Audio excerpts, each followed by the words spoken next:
Kalunos-lunos ang sinapit ng isang aso sa Mountain Province na walang awang pinaghahataw ng 2x2. Ang sospek nagalit umano nang ihian siya ng aso. Babala mga kapuso at sensitibong video ang inyong mapapanood sa pagtutok ni Sandy Salvacio ng GMA Regional TV. Sa viral video na ito, isang lalaking may hawak na 2x2 ang lumapit sa asong American Bully at bigla na lang itong hinataw ng paulit-ulit. Nakatakbo ang aso pero hinabol pa ito ng sospek at muling pinagpapalo hanggang sa mamatay. Nangyari ang insidente sa Barangay Saklit sa Danga Mountain Province. Nagalit umano ang sospek matapos siyang ihian ng asong si Axel. Hustisya ang panawagan ng mga netizens. Kinundina ni Sadanga Mayor Robert Wanawan ang marahas na pagpatay sa aso. Dagdag pa niya, may paniniwala raw ang mga katutubo patungkol sa pag-ihi ng aso sa tao kaya't nagawa ng sospek ang krimen. May belief kasi kami na pagkaihiyan ka ng aso, may malas o kamatayan, yun ang belief. Sa galit niya siguro, nagawa niya yun sa harap ng mga tao. Sinampahan na raw ng kaukulang kaso ang lalaki. Hiling ng Animal Kingdom Foundation ang agarang aksyon mula sa LGU upang hindi na maulit ang mga ganitong animal cruelty. Nagpagawa ako ng resolution sa SB ngayon para anuhin ang mga ganong klase na aksyon.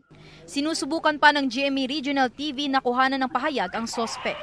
Para sa GMA Integrated News, Sandy Salvacio, nakatutok 24 oras. Sinibak na sa serbisyo ng National Police Commission o NAPOLCOM ang 7 pulis Caloocan kaugnay sa pagkamatay ng anak ng kanilang inaresto. Matatanda ang ikinulong ng Caloocan Police noong Hulyo ang ama ng biktima dahil umano sa pagkakaray krus. Pero nang magpatulong ang biktima sa pulisya noong July 24, hindi nila binanggit na nasa kustodiyan nila ang ama nito. Batay din sa investigasyon, nagsinungaling sila at sinabing July 25 na nila naaresto ang ama ng biktima. Dahil dito, nilusong ng anak ang baha para hanapin ang ama kaya nagka-leptospirosis. Nasawi siya kinalaunan. Ayon sa NAPOLCOM, makaharap ang mga pulis sa administrative liability. Ikinatuwa naman ng ama ng biktima ang pagpapasibak ng NAPOLCOM sa mga pulis. Sinampahan na ng kasong kriminal ang may-ari ng kontrobersyal na proyektong Monterrazas de Cebu na sinisinoon sa pagbaha sa Cebu City. Sa investigasyon kasi ng Department of Environment and Natural Resources, nakitang nalabag ang revised forestry code nang makitang mangilan-ngilan na lang ang natirang mga puno sa project site sa gilid ng bundok. Nakatutok si Chino Gaston. Dahil umano sa pagputol ng mga puno sa Monterrazas Project sa Cebu City, sinampahan ng DENR nitong 3 ng Disyembre ang developer ng proyekto dahil sa paglabag sa PD 7805 o Revised Forestry Code. For the Monterrazas case, we already filed a criminal case on December 3, 2025 for violation of Section 77 of Presidential Decree number 705 or the Revised Forestry Code against the corporation. Naging kontrobersyal ang high-end residential project sa gilid ng bundok na ginawang ala rice terraces. Nang nakaranas kasi ng matinding pagbaha sa Cebu City noong Nobyembre dahil sa Bagyong Tino, isa ito sa sinisi ng mga residente na sanhi ng pagbaha. Sa investigasyon ng DENR, napag-alamang iilang puno na lang ang natira sa lugar. We have evidence that we have gathered, we have satellite imagery, and then we had an inventory conducted in 2022 of, I think, there was, if I'm not mistaken, there was an intention to apply for something because a inventory was conducted in 2022 which identified 745 trees, and last we checked, I mean when we checked recently, there were only 11 trees left. Sinusubukan ng GMA News na makuha ang pahayag ng Mont Property Group na nagmamay-ari ng proyekto. Pero sa isang pahayag, dati na nilang itinanggi na nagputol sila ng puno. Mga shrub at secondary undergrowth lang daw ang kanilang tinanggal na naaayon sa kanilang Environmental Compliance Certificate. Dati nang itinanggi ng kumpanya ang mga paratang at sinabing nakadesenyo rin daw ang proyekto na mag-ipon ng tubig ulan sa pamamagitan ng mga retention ponds at iba pang istruktura tuwing umuulan. Para sa GMA Integrated News, Chino Gaston nakatutok, 24 oras. Mga kapuso, nagpapatuloy pa rin ang maulang panahon sa ilang bahagi ng bansa ngayong araw. Dahil pa rin yan sa umiiral na dalawang weather system, ang Amihan at Shear Line. Base sa datos ng Metro Weather, umaga pa lamang bukas, heavy to intense rain na ang aasakan sa Northern Luzon, partikular sa Cagayan at Isabela. Ganyan din ang aasakan sa Quezon at Bicol Region na magpapatuloy hanggang sa gabi. May kalat-kalat ding pag-ulan sa Eastern at Western Visayas mula umaga hanggang hapon bukas, habang heavy to intense rain ang posibleng maranasan pagsapit ng gabi sa Samar Provinces. Bagamat posibleng hindi kalakasan, asahan pa rin ang mga pag-ulan bukas ng umaga sa Zamboanga Peninsula at Caraga. Mas maraming lugar ang uulanin pagsapit ng gabi. Sa Metro Manila, hindi pa rin inaalis ang tsansang makaranas muli ng mga pag-ulan bukas. Magandang gabi mga kapuso. Ako po ang inyong Kuya Kim na magbibigay sa inyo ng trivia sa likod ng mga trending na balita. May kataga tayo mga Pinoy, pag puti ng uwak, pag itim ng tagak. Ibig sabihin mga bagay na hindi mangyayari. Pero sa isang bayan sa Misamis Oriental sa Mindanao, ang imposible tila daw naging posible nang malitratuhan kamakailan ang isang puting uwak. Minsan na rin ba kayo nangako na gagawin ng isang bagay? Pagputi ng uwak. Pwes, ito na ang senyales para gawin to. Sa larawan kasing ito nakuha ng bird photographer mula Cagayan de Oro, Misamis Oriental na si June Ray. Makikitang isang uwak na ang balahibo hindi itim kundi puti. Yung nakita ko yung white cross, very unique no, kaya pinantuhan ko yun sa hasaan. Pinabulaanan ni June Ray ang mga komento. Ang kuha niyang viral hindi raw produkto ng AI. Kuha niya raw kasi ito mismo nang bumisita siya nito lang nakaraang buwan sa bayan ng Hasaan. Nakita ko po sa isang vlog, kaya po na-encourage ako na puntahan talaga as a wildlife photographer. Pag may nakita kaming rare or ma-spot kami, very special para sa amin yun. Ang puting uwak sa Hasaan, direscue daw ng isang pamilya noong 2020. Pumunta kang bunso sa kuan, mayroon siyang nakita na puti na ibon. Gusto na niyang barilin, naawa siya. Ang ginawa niya, umakyat siya ng puno, parang kunin. Pagkatapos, dinala niya sa aming bahay. Paghuli niya, mayroong sugat, tinambalan, alagaan namin. Sinubukan naman daw itong pakawalan ni Jaybert, pero tila na-attach na raw sa kanyang ibon. Kahit siya lumipad na malayo, bumalik dito siya sa aming bahay. Ang ibon naging instant celebrity. Dinadayo ito ng mga photographer, pati ng mga content creator. Pero alam niyo ba na hindi itong unang beses na may namatang puting uwak sa probinsya ng Misamis Oriental? Taong 2014 kasi sa bayan ng Villanueva, may nahuli ring puting uwak.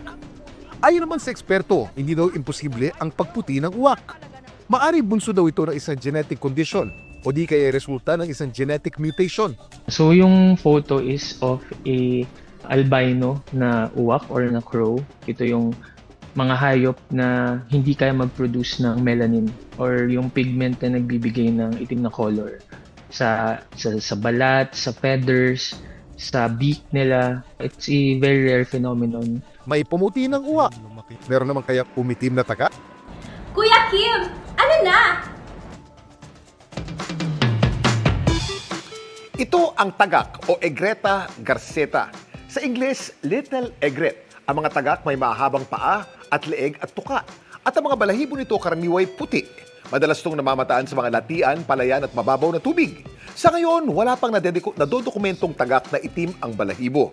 Pero may ilang species ng ibon na maaaring mapagkamalang itim na tagak. Gaya ng Pacific Reef Egret o Egretta sacra at Black Heron o Egretta ardesiaca. Samantala, para malaman ang trivia sa likod ng viral na balita, post o comment lang #Kuya Kim. Ano na? Laging tandaan, importante ang may alam. Ako po si Kuya Kim at sagot ko kayo 24 oras. Ipinamabasura ng Office of the Prosecutor ng ICC ang apela ng kampo ni dating Pangulong Rodrigo Duterte na kumukwestiyon sa jurisdiksyon ng korte. Sa dokumentong isinumiti sa Appeals Chamber ng ICC, iginiit ng Office of the Prosecutor na sakop ng korte ang aligasyong crimes against humanity laban kay Duterte dahil ang iniimbestigahan ng korte ay nangyari bago pa kumalas ang Pilipinas sa Rome Statute. Hiniling naman ang kampo ni Duterte sa Appeals Chamber na payagan silang sumagot uli sa pahayag na ito ng prosecution. Ayon sa depensa, Kinatigan na noon ng pre-trial chamber ang posisyon ng depensa na hindi pwedeng gamitin ng ICC ang kapangyarihan nito kung kumalas na sa Rome Statute ang bansa nang simulan ng prosekusyon ang investigasyon. Kaugnay naman ang ulat natin kahapon sa puna ng COA. Sa gastusin ng MMDA noong 2024, sinabi ngayon ng MMDA na malaking pondo ang hindi nila nagamit noon dahil na-delay ng pandemya ang Metro Manila Flood Management Project. Base sa report ng Commission on Audit, 40.40% lamang ng pondo para sa proyekto ang nagamit para sa Phase 1 hanggang October 2024. Dahil dito, nagbayad ang gobyerno ng 37.4 million pesos mula 2018 hanggang 2024. Multa yan sa hindi paggamit ng pondo sa oras, isa sa mga kondisyon ng pautang ng World Bank para sa proyekto. Gayunman, ayon sa MMDA, nakakahabol na ang ahensya at nasa wrapping up stage o patapos na ang proyekto. Nakipagpulong na rin ang MMDA sa World Bank. Kaugnay nito, tiniyak din niya na magagamit ng tama ang pondo para sa kinakailangan nitong layunin. Yan pong project na yan ay yung Metro Manila Flood Management Project na funded po ng World Bank. Yan po pertains to minimization ng solid waste sa ating waterways. Inabot po kasi yan ng pandemic. Nasabi nyo nga po na ang period na covered niyan ay 2018 to 2024. So yung bulk po ng delay niyan happened because of the pandemic. Kaugnay naman ang ulat natin kahapon tungkol sa Phase 2 ng solar farm sa Olongapo City na inirereklamo ng mga residente, binigyang diin ng Department of Environment and Natural Resources o DNR na mahalagang malaman kung nagputol na nga ng mga puno at nagpatag ng lupa sa bundok. Ayon sa DNR, kung hindi tama ang pagpapatag ay maaring ma-expose ang lupa at magkakaroon ng runoff ng tubig. Kinikilala rin daw ng kagawaran ang pangamba ng mga mamamayan na mauwi sa baha at landslide ang anumang pagpuputol ng puno. Dagdag pa ng kagawaran, may threshold ang mga proyektong ito base sa kapasidad ng kuryenteng nalilikha nito. Kung mas mataas ay kakailanganin nito ng Environmental Impact Study base sa regulasyon ng DNR. Hinikayat din ito ang mga residenteng maapektuhan ng solar farms na makilahok sa public hearing at consultation stage para maihayag at madinig ang kanilang mga hinaing. That's precisely what DNR is making sure that there are sufficient safeguards and that the environmental damage or impact, if any, is going to be minimized.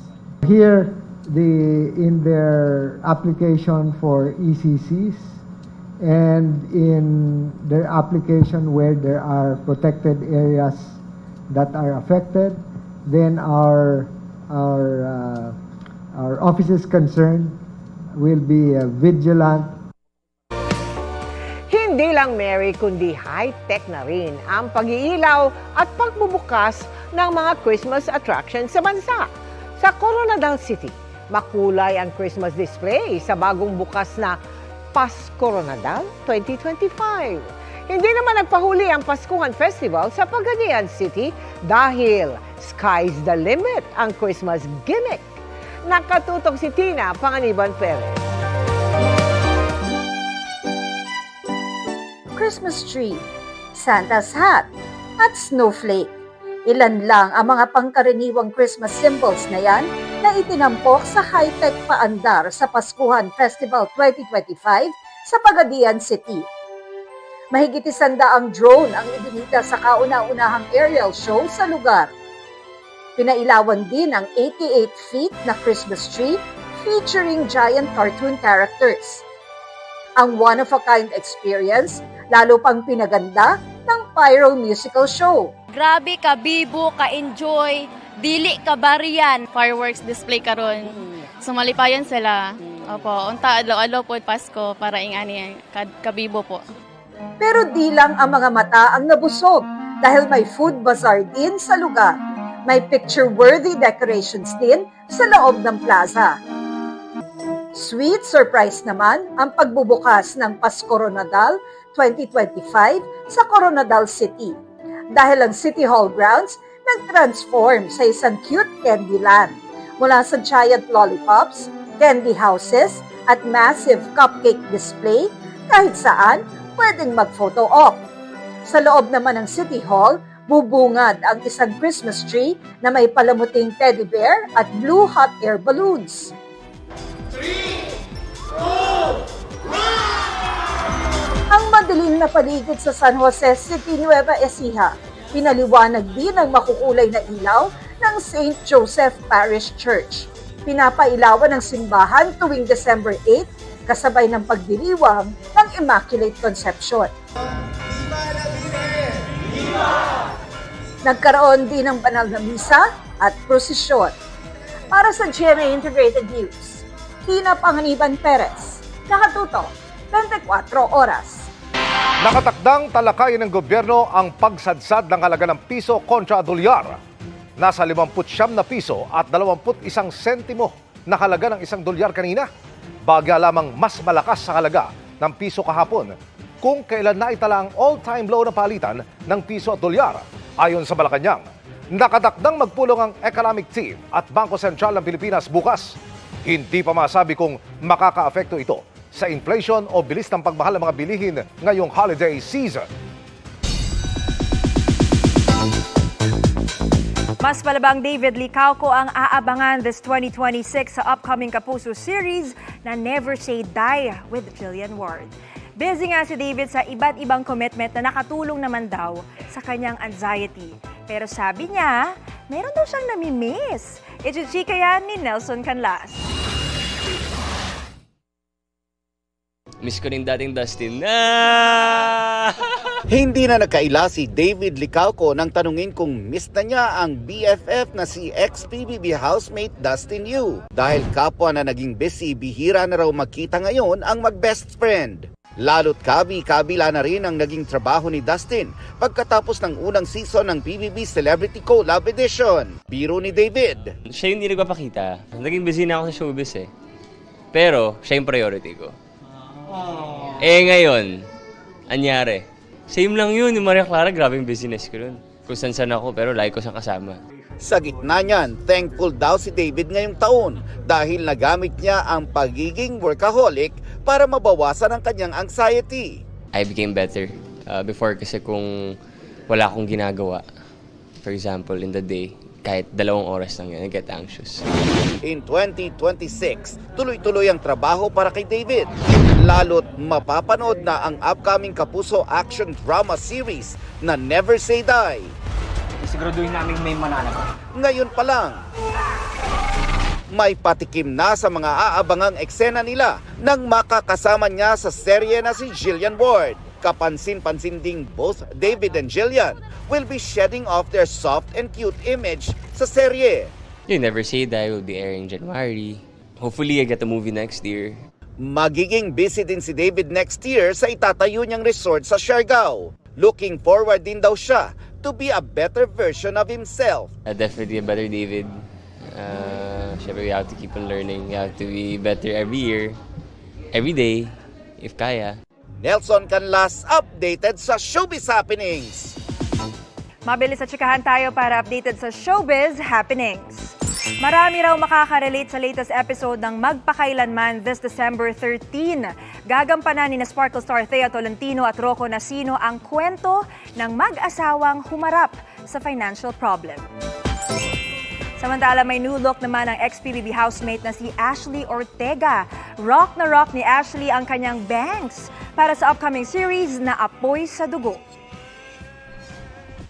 To give back naman sa fans, muling nagpa-block screening si Sanya Lopez ng pelikulang KMJS, Gabi ng Lagim the Movie, sa isang mall sa Mandaluyong. At thankful daw si Sanya sa patuloy na suporta ng fans sa 2 linggo ng pelikula.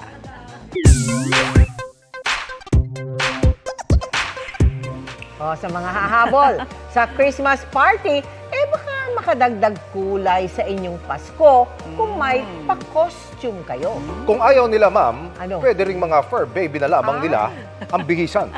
Yan na nga ang paandar ng ilang naki-Christmas party sa Novaliches sa Quezon City. Ayun na nga. Pero yung mga andon, game yung parehong fur parent at kanilang mga alaga. Ang costume ng iba, panghanda sa Noche Buena. Meron ding nagbihis, Christmas tree. Ang isa ay feeling extra at may pakpak pa ang all-white na costume.